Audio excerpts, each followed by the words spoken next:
दोस्तों नमस्कार। 4 PM news network पे दस्तक पे आप सबका बहुत बहुत स्वागत है। मैं हूं आपका दोस्त मयूर जानी।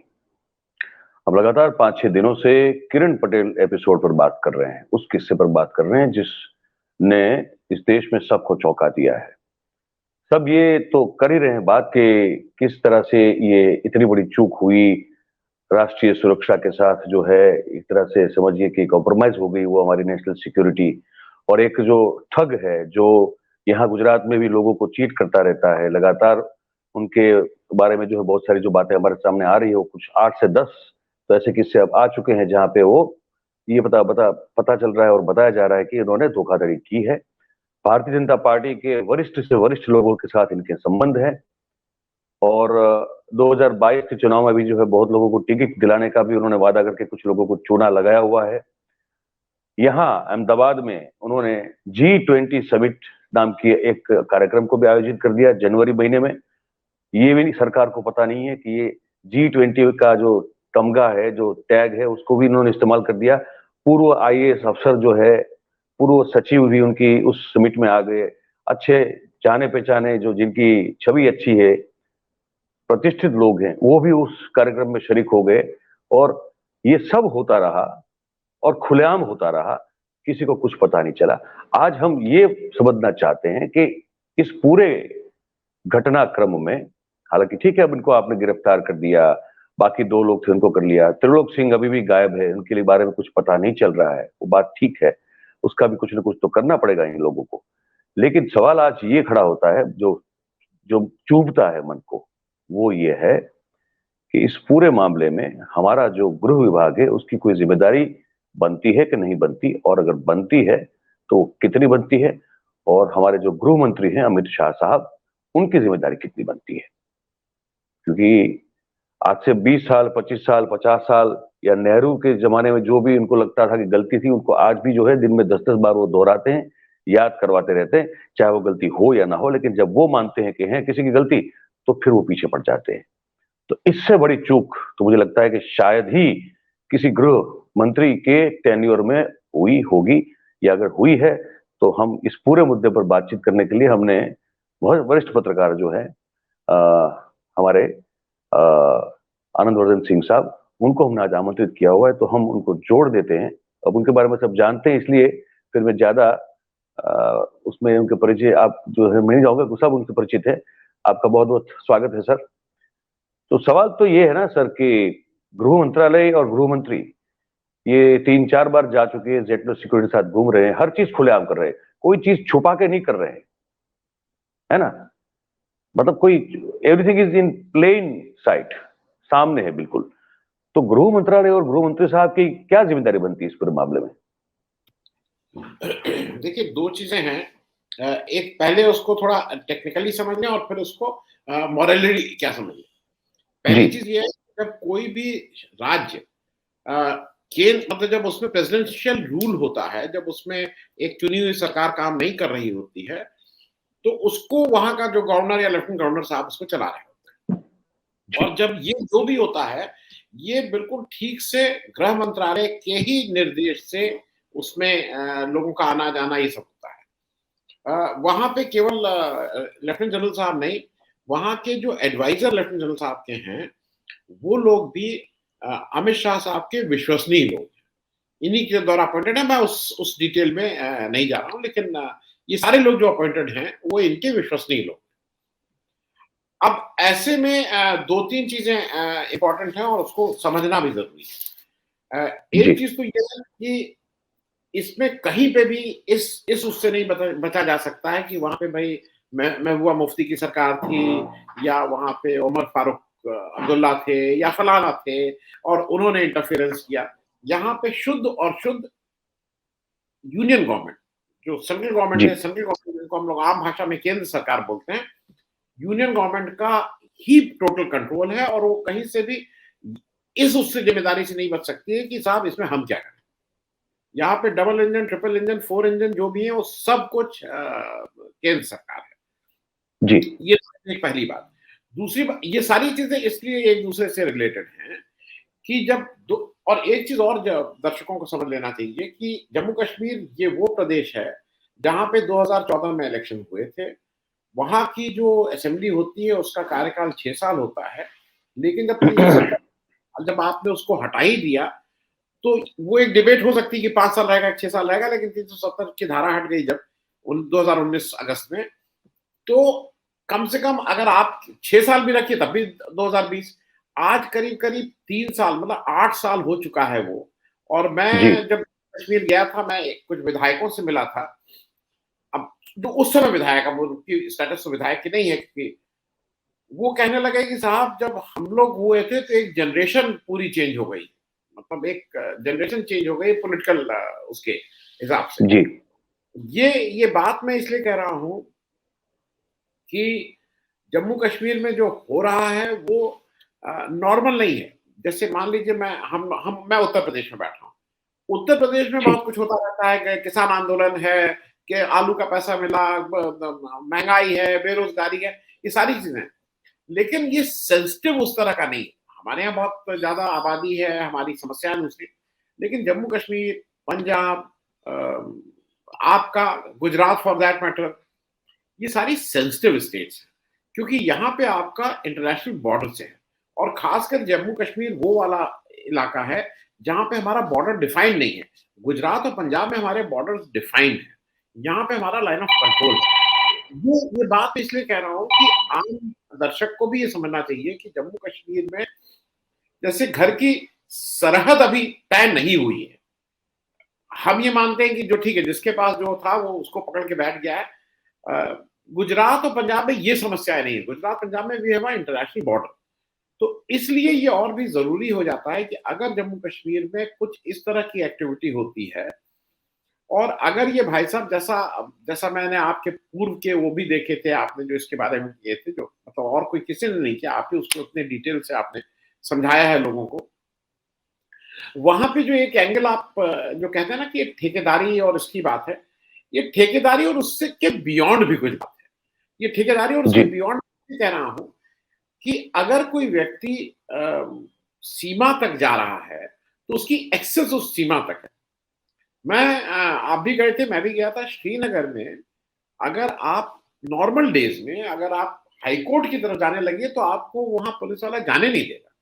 वो क्यों जा रहे जी, हैं? और वो जाने नहीं देगा। वहाँ ऐसी जगह पे जहाँ पे श्रीनगर, जहाँ पे इतनी वो फ़ोर्स है, वहाँ आप हाई कोर्ट तक नहीं जा सकते हो। ऐसी जगह में एक आदमी बॉर्डर तक जा रहा है और उसके बारे में हम शांत हैं, वो एक एक अजीब-सी बात है। मुझे इस बारे में एक जो जो ज़्यादा भयावह स्थिति, और मैं उसको भयावह बोल रहा हूँ, और ऐसा मुझे लगता है देखिए हर चीज़ को कभी-कभी हर बीमारी को छुपाना नहीं चाहिए। ये पुरानी एक कहावत है। घर में भी आपने सुना होगा कि बीमारी छुपाओ मत। बीमारी जी, छुपाओगे तो बीमारी और बढ़ेगी। कुछ बीमारियाँ मैं मान सकता हूँ कि छुपा ली जाएँ या कोशिश की जाए। अडानी जी की बीमारी छुपाने की कोशिश की जा रही है। अब वो बीमारी बढ़ेगी, घटेगी। एक पक्ष को लगता है कि अगर लंबा समय हो जाएगा तो बीमारी अपने आप अपना बुखार उतर जाएगा और सब लोग स्वस्थ हो जाएँगे। एक पक्ष को लगता है कि अगर ये जितना लेट होता जाएगा उतनी ये बीमारी बढ़ती जाएगी, वो अलग बात है। यहाँ की बीमारी मैं इसलिए इसलिए बोल रहा हूँ कि यहाँ पे अगर आप इस चीज़ को देश देश के सामने नहीं, आप खुद इस पे अगर कार्रवाई नहीं करेंगे, तो हम लोग एक एक बड़ी आफ़त मोल ले रहे हैं। मैं बता रहा हूँ क्यों? ये आपके पास भी डॉक्यूमेंट्स है, मेरे पास, मतलब मुझे भी इन्हीं सोर्सेज़ से पता लगा है कि 3 मार्च को ये भाई साहब गिरफ्तार किए जाते हैं, किरण पटेल साहब।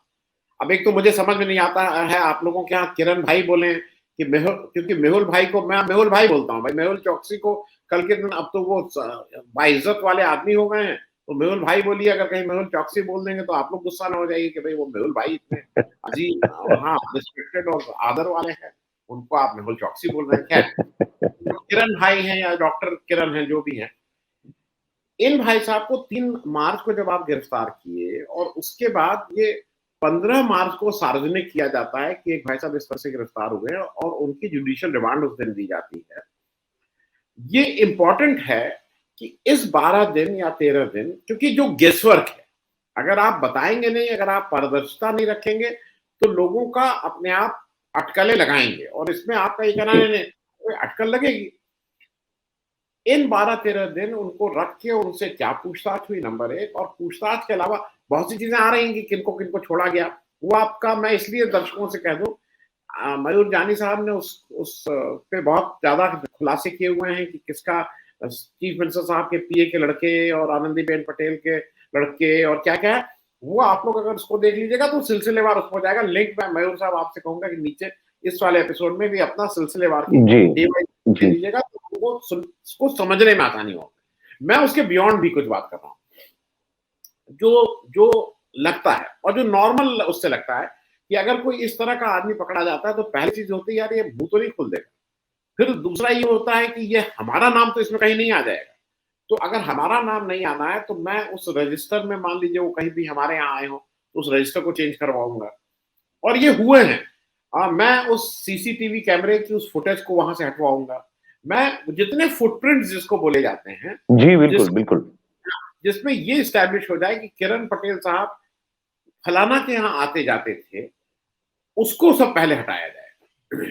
दूसरा, इस बीच एक नेगोशिएशन भी किरण पटेल साहब से ये चलता रहेगा कि अगर मुंह नहीं खोलोगे तो ये ऑफर है।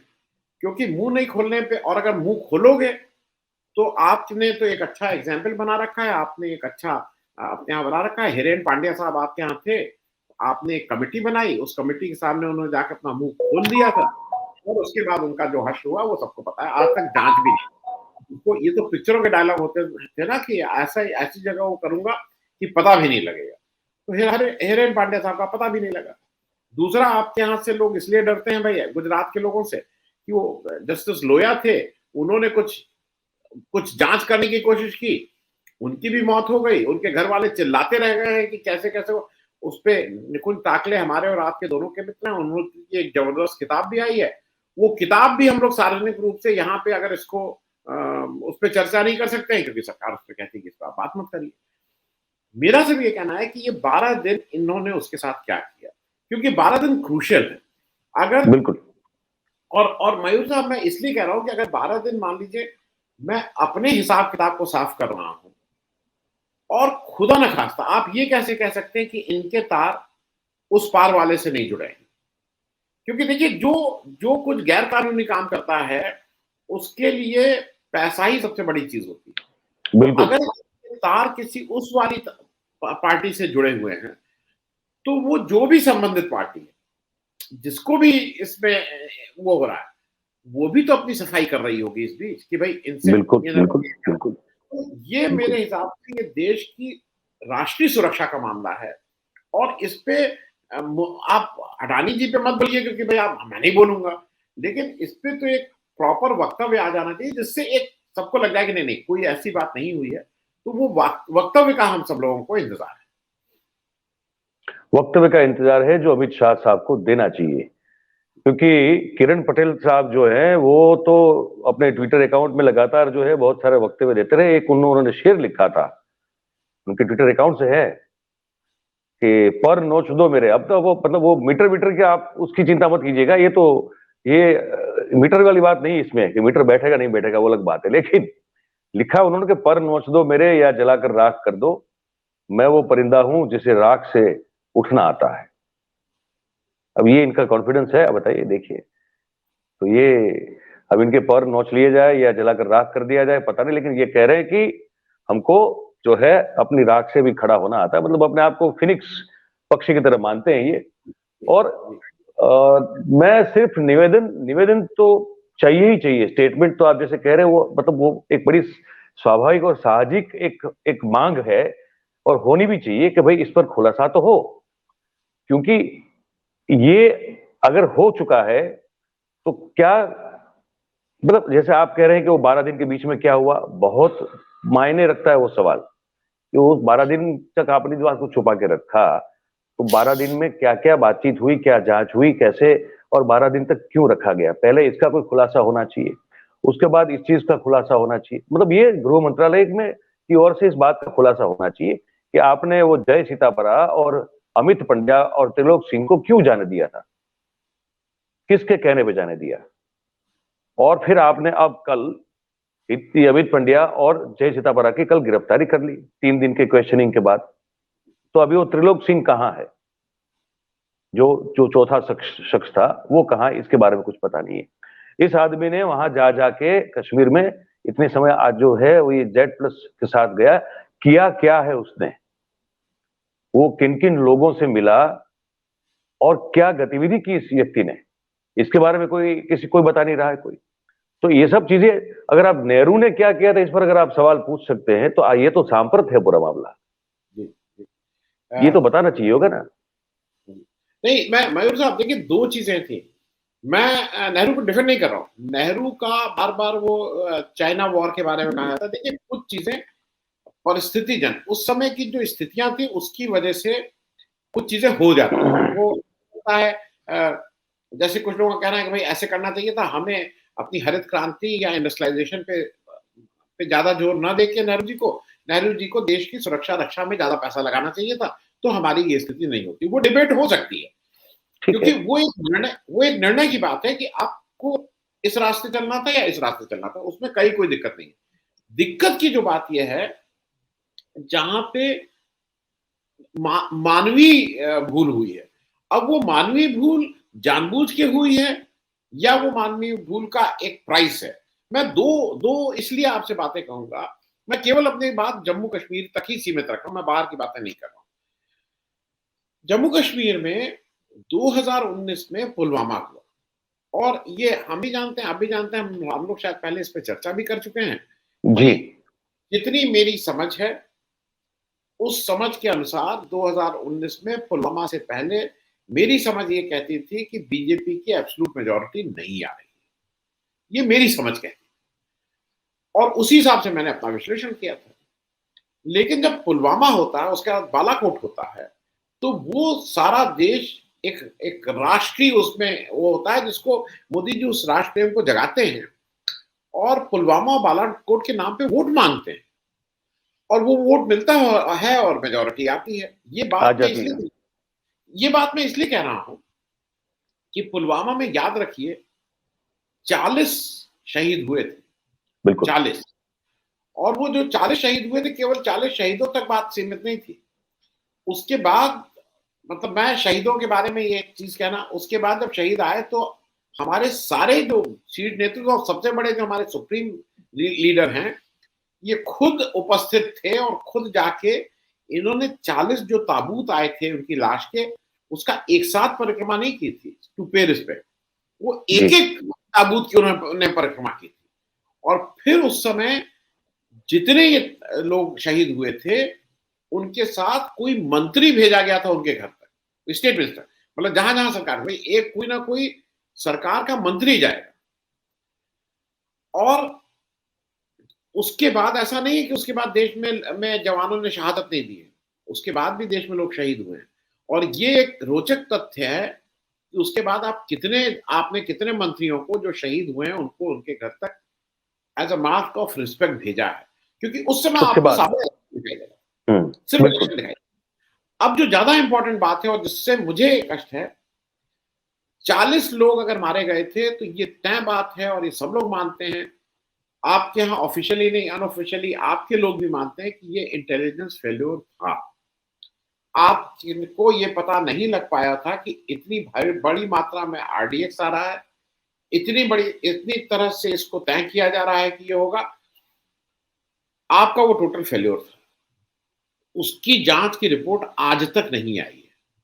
नहीं 5 साल हो चुके हैं, 5 इयर्स, जैसे कहते हैं ना, नो किसी का। आपके ही उस पे मैं एक कार्यक्रम में देख रहा था, जो हमारे कश्मीर के करस्पॉन्डेंट वो वाज टेलिंग कि हेड्स मस्ट रोल, वो एक बात बोल रहे थे, हेड्स मस्ट रोल है। यहाँ तो सबको उसके बाद कुछ ना कुछ तोहफा दे दिया जा गया है। एक व्यक्ति और, क्योंकि एक व्यक्ति सारी कड़ी में, एक देवेंद्र पाल सिंह का नाम अगर आपको याद हो, बिल्कुल बिल्कुल बिल्कुल बिल्कुल, एसपी, बिल्कुल जी। और उन भाई साहब का जब वो पकड़े गए थे तो ये बार बार स्टेटमेंट था कि इसको मुझे छेड़ो मत, इसमें बहुत से लोग इन्वॉल्व हैं। वो पकड़े गए, उसके बाद वो जेल रहे, फिर उनकी बेल हो गई। अभी वो कहाँ है ये पता भी नहीं, ये पता नहीं है। अब वो हिंदुस्तान से बाहर हैं, ये कहाँ है अभी भी पता नहीं। ये सेंसिटिव चीजें हैं।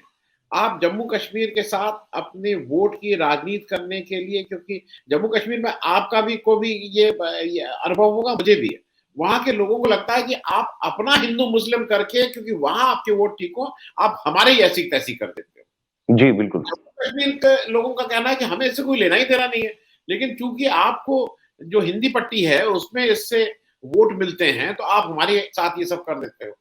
खैर, जम्मू कश्मीर में आप देवेंद्र पाल सिंह, पुलवामा, इन सब के पीछे कोई राष्ट्र को कभी बताएंगे कि नहीं बताएंगे कि भाई पुलवामा में ऐसे ऐसे हुआ था, ये ऐसे था, ऐसे दिस वाज अ फेल्योर। आप वो भी नहीं बता रहे हैं। ये घटना और पुष्टि करती है कि इतने साल बाद भी आपने कोई सीख नहीं ली है। एक व्यक्ति जैसा आपके अपने एडमिशन के अनुसार वो व्यक्ति चला जा रहा है बॉर्डर तक और वहां हो जा रहा है। तीसरी बात, ये जो जेड प्लस सिक्योरिटी हो, वाई प्लस सिक्योरिटी हो, वाई सिक्योरिटी, ये भी इसका मतलब केवल एक ऐसी चीज है जिसको कोई भी ब्रेक कर सकता है। अब अगर कोई भी ब्रेक कर सकता है तो ये बहुत कष्ट वाली चीज है। लेकिन अगर आप इसकी जांच करवाइए और आपके कौन से अधिकारी इसमें इन्वॉल्व थे, बिना किसी अधिकारी के इन्वॉल्वमेंट के ये चीज हो ही नहीं सकती। ये आप भी जानते हैं, मैं भी जानता हूँ। तो जो इनका प्रोटोकॉल है उसमें शायद 54 लोग जेड प्लस 55 जी 55 जी इस सिक्योरिटी कॉर्डन के जो टोटल डिप्लॉयमेंट है वो 55 लोगों का होता है। और जी केवल यही नहीं होता है, वो कौन कहाँ रहेगा, कौन आगे रहेगा, कौन पीछे रहेगा, इस सब की भी बात होती है। ये बात मैं इसलिए कह रहा हूँ कि ये सारी चीजें राष्ट्रीय सुरक्षा से जुड़ी हैं। एक एक ये कह देना ना कि मैं कुछ मुंह खोलूंगा ही नहीं, मैं बोलूंगा ही नहीं, ये इससे काम नहीं चलेगा। आपके संबित पात्रा आके एक किसी नेता को कहे वो मीर जाफर है और बुलाओ पाकिस्तान को, बुलाओ पाकिस्तान को। अब मालूम नहीं आपके जो किरण पटेल जी हैं पाकिस्तान में किसको बुला रहे थे, क्या कर रहे थे। जवाब तो ये भी जी लगेगा ना। और जी बिल्कुल। तक जो उनका टोटल पास्ट रिकॉर्ड आया है, टोटल पास्ट रिकॉर्ड, उसमें मुझे तो कहीं भी एक जगह भी नहीं मिला है कि वो कांग्रेस के कहीं रहे हैं। वो पूरी तरह से उसी विचारधारा, उन्हीं लोगों के साथ घूमते पाए गए हैं जिस विचारधारा से आप आते हैं। अब उसके बाद भी आप कहेंगे नहीं नहीं, तो देखिए ये एक बेशर्मी को आप, भाई हम और आप कभी, हमें मुझे ठीक से याद है, जब मैं बचपन में था, मतलब बचपन में यूनिवर्सिटी में था तो सिगरेट पीता था। घर आने से पहले अगर ये होता तो कोई देख ना ले, मुंह छुपा के आता था। अगर किसी ने देख लिया उससे मिलता नहीं था कि घर के किसी बड़े ने, अगल बगल वाले पड़ोसी का, क्योंकि पड़ोसी का भी उतना सम्मान होता था, उसमें भी अगर किसी ने बड़े ने देख लिया कहीं सिगरेट पीते हुए तो उसके सामने नहीं पड़ता था। लेकिन अब ये दूसरी परंपरा आ गई है कि जितनी बेशर्मी के साथ आप करिए, आपका सिक्योरिटी लैप्स हो, दूसरे को मीर जाफर बोलिए। तो ये तो अब इसका क्या किया जा सकता है चीजें, क्योंकि अब थिंग्स आर चेंजिंग। पॉलिटिक्स का मतलब केवल चुनाव है।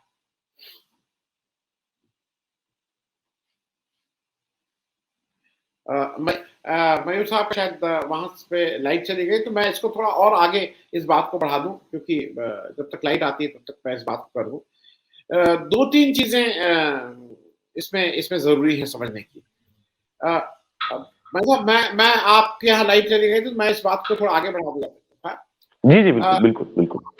दो तीन चीजें समझना इसलिए जरूरी है कि देखिए, एक आप इसको आज करिए या कल करिए या परसों करिए, मुझे ऐसा लगता है यह जम्मू कश्मीर की समस्या पॉलिटिकली सुलझेगी। आप लेट करते जा रहे हैं, आप उस समस्या के साथ भी खिलवाड़ करते जा रहे हैं। आप लेट करते जा रहे हैं, इस तरह के एलिमेंट जिनको लगता है कि मैं जाके वहां ठेका ले लूं, पट्टा ले लूं, फलाना ले लूं, ढिमाका ले लूं, ये भी खराब हो रहा है। तो end of the day, let the people of Jammu Kashmir decide कि उनको क्या चाहिए, उनको किस तरह का डेवलपमेंट चाहिए, वो ज्यादा जरूरी है। और मेरे हिसाब से जितनी जल्दी इलेक्शन आप वहां करा देंगे, इस तरह की चीजों से आपको छुटकारा मिल जाएगा। नहीं, ये तो बात बिल्कुल सही है, लेकिन मैं एक अपने कार्यक्रम में, अगले कार्यक्रम मतलब जो एक पहले कर चुका हूं, उसमें मैं बता भी चुका हूं, शायद आपने वो देखा हो, तो दर्शक भी अगर उसको ना देखा हो तो कृपया देखें। मैंने कहा कि ये किरण पटेल जो मुझे समझ में आ रहा है, अभी मैं आज भी सुबह से गांधीनगर था, क्योंकि गांधीनगर की हवा को सूंघना बड़ा जरूरी था कि पता चले क्या हो रहा है। तो मैं कुछ जगह जिनको मुझे मिलना था मैं मिला, और जो मुझे अभी पुख्ता हो रही है मेरी समझ, वो इस चीज को लेकर हो रही है सिंह साहब, और हमारे दर्शक भी अब सुन ले सब, कि ये कहीं ना कहीं आनंदीबेन वर्सेस अमित पटेल वाला मामला है। और अब ये शायद दर्शकों को पता नहीं ताजुब, क्योंकि जो गुजरात के राजनीति से वाकिफ नहीं है तो उनको शायद न पता हो, लेकिन मैं बता दूं फिर से एक बार, ये दोनों जो है उनके बीच में 36 का आंकड़ा है, ठीक है, और वो इससे तो हर कोई परिचित है। और आज की स्थिति में गुजरात की राजनीति पर जो जिस तरह से संगठन पर, सरकार पर अमित भाई का जो प्रभाव है वो उतना अब आनंदीबेन का नहीं है। हालांकि भूपेंद्र पटेल आनंदीबेन के बहुत करीबी माने जाते हैं, लेकिन पूरी सरकार पर या तो संचालन पर उतना प्रभाव आनंदीबेन का नहीं रहा है अभी जितना कि अमित शाह साहब का रहा है। ये पहली बात। अच्छा, अब क्योंकि अब पता नहीं कैसे इसको मैं कहूं, मतलब मैं योग्य शब्द और फ्रेमवर्क सोच रहा हूं कि कैसे बताऊं ताकि ना आपत्तिजनक लगे, लेकिन फिर भी एक जो बात मैं कहना चाहता हूं पहुंच जाए। यह मामला जो है ना पूरा, वो देखिए पैसे तो इन सब के पास इतने हैं कि इनकी 7 पीढ़ी अगर बैठे बैठी खाएगी तो पैसे तो खत्म नहीं होने वाले हैं, ठीक है। इतने समृद्ध और इतने संपन्न लोग तो ये हैं सब। सवाल वहां पैसों का नहीं है। सवाल जो मुझे समझ में आ रहा है वो है कि अगर आपके हाथ में कुछ है जहां पे मेरा बस नहीं चलेगा या मैं पेनिट्रेट नहीं कर पाऊंगा, तो फिर मुझे कैसे करके वो पेनिट्रेट करना है। जम्मू कश्मीर जैसे आपने कहा कि वो एलजी के तले है और एलजी से लेके हर चीज जो है वो गृह मंत्रालय के कहने पे या उन्हीं की निगरानी में काम करती है। तो अगर संजय पटेल साहब जो हैं आनंदीबेन के सुपुत्र हैं, जो बहुत बड़े बिजनेस अलग अलग तरह के करते रहते हैं, अगर उनको कोई व्यापार या उनको कुछ करना है, जैसे अब खुली छूट कर दी गई ना, आप जाके जमीन ले सकते हैं, ये सब कर सकते हैं, पर वो अगर उनको करना हो तो कैसे करेंगे वो? कहा, क्योंकि उनकी सीधी एंट्री तो पॉसिबल है नहीं जब अमित भाई बैठे हैं वहां पे। ये मैं यहाँ की निटी-ग्रिटी समझा रहा हूँ दर्शकों को और आपको भी। तो कैसे किया जाए ताकि, और इसी तरह से किया जाए कि भाई अगर ये खुला भी पड़ता है तो अमित शाह साहब जो है उनको खुलासा देना भारी पड़ जाए। उनको अगर जेड प्लस सिक्योरिटी कैसे भी करके दिला देते हैं। अब इस चीज को बहुत सारे लोग मानने को तैयार नहीं है कि अमित शाह को पता ही नहीं होगा कि ये इनको जेड प्लस मिली हुई है। मैं ये कह रहा हूं कि ये सचमुच मेरी जानकारी ये कहती है कि उनको नहीं पता था। ये मैं मानता हूं, जो मेरी जानकारी है। और इनको इस चीज का बड़ा गुस्सा है, अभी जो हमारे कुछ सूत्र कह रहे हैं वो इतने गुस्सा है कि साहब मुझे कैसे कोई मामू बना गया। और फिर ये सिरा और ये जो ये जाता है पूरा, ये इस पूरे ग्रुप की ओर जाता है जो आनंदीबेन पटेल के खेमे के लोग हैं। तो ये एक अंदरूनी एक चक्कर है पूरा, और एक दूसरे के वर्चस्व को तोड़ने की, काटने की जो बात चलती है भारतीय जनता पार्टी में ये दो बड़े दिग्गजों के बीच में, इसका एक परिणाम है। हाँ, लेकिन साथ साथ जैसे आपने कहा, मैं इस चीज को भी बिल्कुल मानता हूं कि किरण पटेल जैसे आदमी का कोई चरित्र नहीं होता। वो क्या कर सकता है क्या नहीं कर सकता, वो आपने अगर उसको तलवार हाथ में दी तो वो बंदर जैसी फिर बात हो जाती है, वो किसको काट देगा कोई पता नहीं इसका। तो ये व्यक्ति जो है इसने पता नहीं ये सीमा पार कोई संबंध हो ना हो, क्या पता, कुछ भी हो सकता है। जब आप इतनी बड़ी इसको आप सहूलियत दे देते हैं जो देश में परमानेंट तौर पर सिर्फ 40 लोगों को है, तब ये बंदर इस तलवार को कैसे घुमाएगा, कैसे क्या किस पर वार करेगा क्या पता। तो इसकी तो कोई गारंटी नहीं है। पर ये इस तरह की वॉर भी है, इसको मैं ऐसे भी देख रहा हूं और दिन ब दिन इस चीज को मुझे पुख्ता मेरी जो मान्यता है वो हो रही है। ये भी मैं आपको बताना चाहता था, बस ये था कि ये कहीं ना कहीं उस तरफ जा रहा है मामला। नहीं मयूर भाई, वो थोड़ा विषयांतर हो जाएगा, लेकिन चूंकि आपने आनंदीबेन पटेल और इनकी बात उठाई, उसके कुछ प्रभाव हम लोगों को भी यहाँ दिखते हैं। ये जब 2016 में जब आनंदीबेन पटेल को हटाने में सबसे बड़ा कारण अमित शाह साहब थे, जो इनको मतलब भाई मोदी जी के बाद ये चीफ मिनिस्टर बनी थी, कोई कारण नहीं था हटाने का। पटेल चीफ मिनिस्टर आपको चाहिए था, आपको वो वोट चाहिए था, प्रभावशाली नेता थी, सारे वो गुण आनंदीबेन पटेल में थे, महिला थी, सब चीजों को एड्रेस करती थी। लेकिन वो अमित शाह की थी और जो भी उसमें उन्होंने 2016 में उनको हटा के ही माना। एक मैं आपको उत्तर प्रदेश के बारे में वो बात बताऊं। अच्छा, जब ये मुझे 2016-17 में मुझे गुजरात के कुछ मित्रों ने और कुछ अधिकारियों ने ये कहा था कि इन दोनों के बीच इतना झगड़ा है। जब ये शुरू में मध्य प्रदेश की गवर्नर बनी थी, फिर बाद में ये यूपी में आई, पहले मध्य प्रदेश, छत्तीसगढ़ और फिर ये बाद में यूपी आए। जब यूपी में आई तो इन लोगों का कहना था कि एक चीज देख लेना, किसी एक फंक्शन में they will not share stage. हो सकता है तो उन्होंने कहा कुछ हो जाए, दुनिया ऊपर से नीचे हो जाए, ये लोग स्टेज नहीं शेयर करें। तो वो चाहे राम जन्मभूमि में मंदिर का वो मामला हो जिस दिन इनॉग्रेशन हो रहा है, चाहे कोई हो, इन लोगों ने स्टेज शेयर करते हुए मैंने कम से कम नहीं देखा। एक नहीं, हमने भी नहीं देखा है। हाँ, दूसरा नहीं, दूसरा जो ज्यादा इंटरेस्टिंग है और जो मैं पहले कहता रहता था, लोगों को लगता था इसका क्या मतलब है। एक जो जो लोग मानते नहीं है, लेकिन मैं बिल्कुल ठीक से मानता हूं कि एक वो, अब उसको कंपटीशन कह लीजिए, उसको स्वस्थ कंपटीशन कह लीजिए, लेकिन एक बात तो है ना कि अमित शाह साहब और योगी जी के बीच में एक ये तो है कि भाई कौन चीफ मिनिस्टर, कौन प्राइम मिनिस्टर का कैंडिडेट आफ्टर मोदी। उसमें मुझे अच्छा, दूसरा ये है कि योगी जी जब उत्तर प्रदेश में चीफ मिनिस्टर बने तो उनको कोई कुछ कहे, वो अपने टर्म्स में चीफ मिनिस्टर है, ठीक है, वो सबके सामने विनम्र रहते हैं, वो कभी मोदी जी को वो नहीं करते हैं। लेकिन मोदी जी ने जब ए के शर्मा को यहाँ भेजा तो उन्होंने ए के शर्मा को उनकी जगह दिखा दी कि तुम, मैं आई एम नॉट, मैं कड़े शब्द नहीं यूज कर रहा हूँ कि आप हैं कौन और मैं कौन हूं, ये उन्होंने बता दिया। ए के शर्मा का इंसिडेंट को फिर हम रिपीट नहीं कर रहे हैं, दर्शकों को पता है। उस समय मैं हरदम ये मानता था और मैं मानता हूं, लोग ये कहते थे नहीं इनका झगड़ा है, नहीं, वो आनंदीबेन पटेल को बहुत ताकत देते थे योगी जी, क्योंकि योगी जी मानते थे कि जैसे होता नहीं कि मेरा आपका झगड़ा तो मैं उसको ताकत दूंगा, अब आओ तुम। तो आनंदीबेन पटेल को पूरी तरह से अपनी साइड में रखे हुए थे, पूरी तरह से, कि चाहे कुछ हो जाएगा, आनंदीबेन पटेल अगर कहीं कोई ऐसी जरूरत पड़ी कि जब गवर्नर के डिस्कशन की होगी, वो इनके अगेंस्ट नहीं जा सकते। तो उन्होंने आपको एक और चीज मैं बताऊं, आनंदीबेन पटेल उत्तर प्रदेश में गवर्नर से ज्यादा कुछ काम कर रही है, वो बहुत एक्टिव हैं, वो अकेले दौरे कर रही हैं, वो अकेले मीटिंग्स ले रही हैं, वो एक्टिव हैं। और आज तक आपने एक बार भी, अच्छा यहाँ पे आता रहता है कि उनकी और योगी जी के बीच में तानातानी हो गई, वो हो गया, कहीं कुछ नहीं, जीरो। योगी जी उनको पूरा वो सम्मान से ज्यादा सम्मान देते हैं। उसका मेरे हिसाब से कारण पॉलिटिकल ये है कि वो किसी की जिसकी राइवल है उसको ठीक करने का भी एक संदेश जाता रहता है कि देखो, बिल्कुल बिल्कुल बिल्कुल, वो एक संदेश है। और 81 साल की उम्र में भी, शी इज 81 नाउ, उन्होंने यस, 70, उन्होंने 2016 में जब उनको इस्तीफा दिलवाया गया तो ये कह के दिलवाया गया कि आप मार्गदर्शक मंडल में चलिए, 75 साल हो गए हैं, यहाँ वो चीफ मिनिस्टर से कम एक्टिव नहीं है। तो मुझे ऐसा लगता है कि ये जो लॉन्ग बैटल है ना, उसमें ये सारी चीजें कहीं ना कहीं इधर उधर काम कर रही हैं, वो उनको बैलेंस कर रहा है, उनको काउंटर बैलेंस कर रहा है।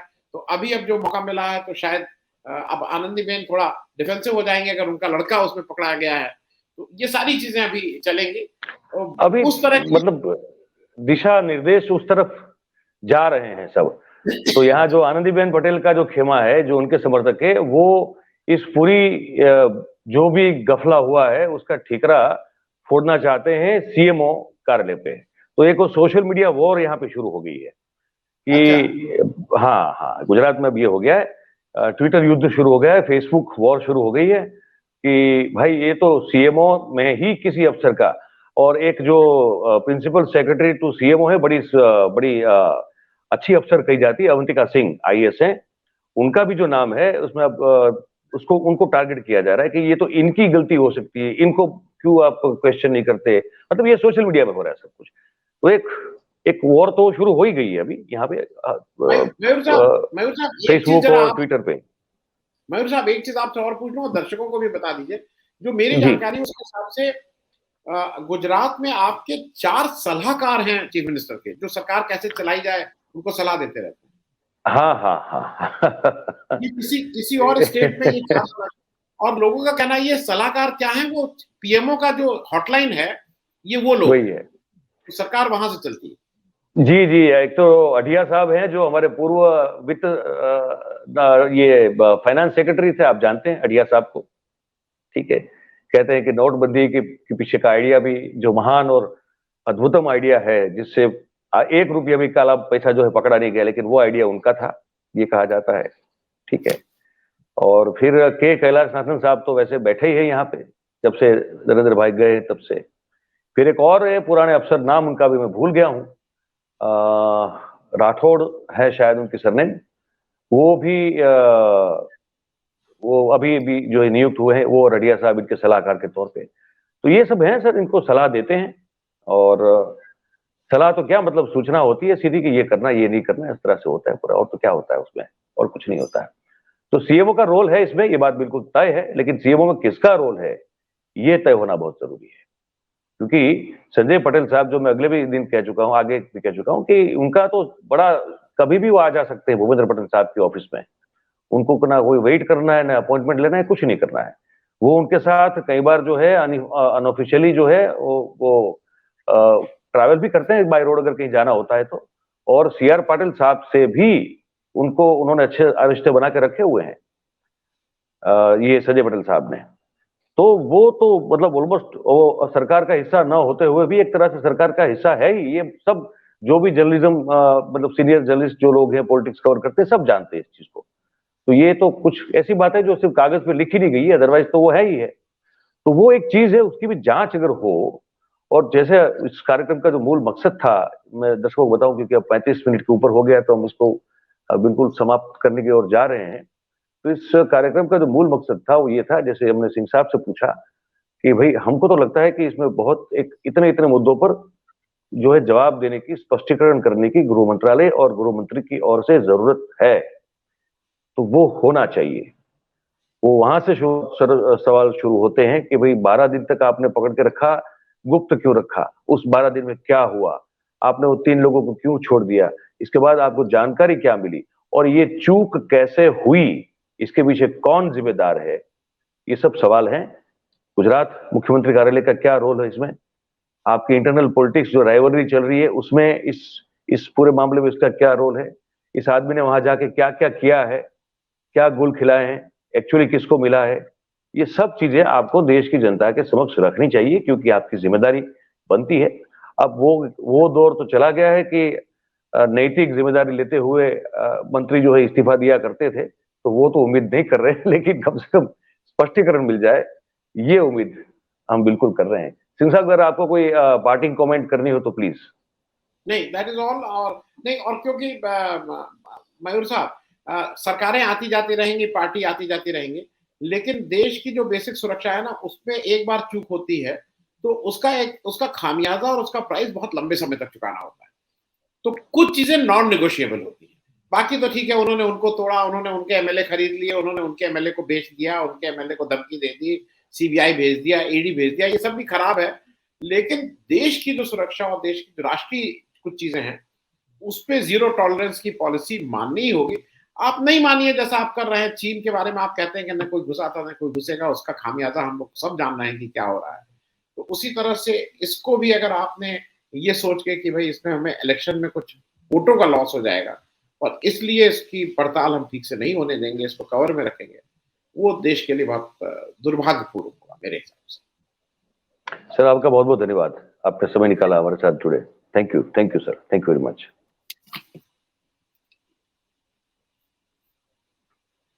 तो दोस्तों, ये कार्यक्रम हमने आज जो किया है, आप क्या मानते हैं इस पूरी जो हमने चर्चा की आपके साथ बैठ के? आपका क्या कहना है? आप किस तरह से इस बात को देखते हैं? अपने प्रतिभाव को, अपनी प्रतिक्रिया को आप कमेंट के रूप में जरूर करें, हमको बताएं। और जैसे हम हमेशा कहते हैं कि अगर फिर अच्छा लगता है तो इसको लाइक, शेयर और सब्सक्राइब जरूर करें। 4 PM के साथ हमेशा जुड़े रहें, यही आपसे हमेशा हमारी जो है एक उम्मीद और गुजारिश है। तो आप सबका बहुत बहुत धन्यवाद। Thank you very much. नमस्कार।